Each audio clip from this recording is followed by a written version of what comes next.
often scholars say that the Quran heavily implies that there was a strong Christian population living in the Hijaz at that time. Do we have any archaeological epigraphic evidence that supports the view of the existence of Christians in pre-Islamic Hijaz? Well, I'm going to first put it this way.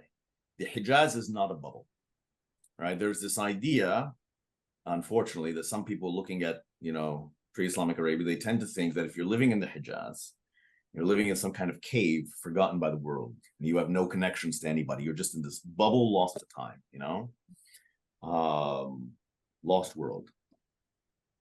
The Hijaz is look, okay, so let's go back to when I was talking about the 6th century Arabia. What do you have? Across Arabia, you have the use of one language, one script, one era. Okay, what does this mean? This means that all of these people are in contact and connection with each other, right? They're all in connection with they're all contact with each other. The Hijaz is using the same script and language and everything as Najran, as Dumat al-Jandal, as Syria, and all these things. These people are in contact. They're participating in a common culture. All right. So the Hijaz is not in a bubble. All right. It has contacts elsewhere. So there is a huge Christian center that in Arabian terms is not very far away, and that's Najran. Right. And there are lots of Christian inscriptions at Najran. And there lots of attestations of historical. There's Christians at Najran. This is not debatable or disputable. You didn't even need the inscriptions to tell you there were Christians at Najran. Now, of course, there's going to be interactions between Hijazis and Najranis. Of course, right? There's going to be, these people don't just stay in their little villages. They travel, they move, they interact. You had, for example, markets, Souk Uqad, for example. You had Najranites come there. You had Qas bin Sa'd, was a bishop from Najran, come there, according to literary sources. Now, you don't have to believe these, and I don't necessarily believe we have the transcript of the speech he gave. But what they do tell us is that there is this kind of interactions and intermixing between different Arabian populations, right? And they know each other.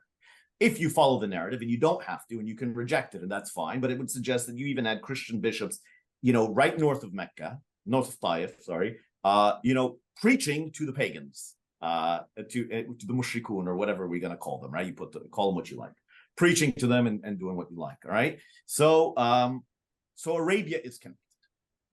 So I don't think, I think the question is wrong. Are there Christians in Mecca? Well, that's only immediately meaningful is if you say Meccans don't go anywhere, and they have no connections to anything. They're just stuck there, and that's not true, right? So are there Christians in Arabia? Yes, Arabia is filled with Christians. We have Christian inscriptions all over Arabia. Arabia is filled with Christians.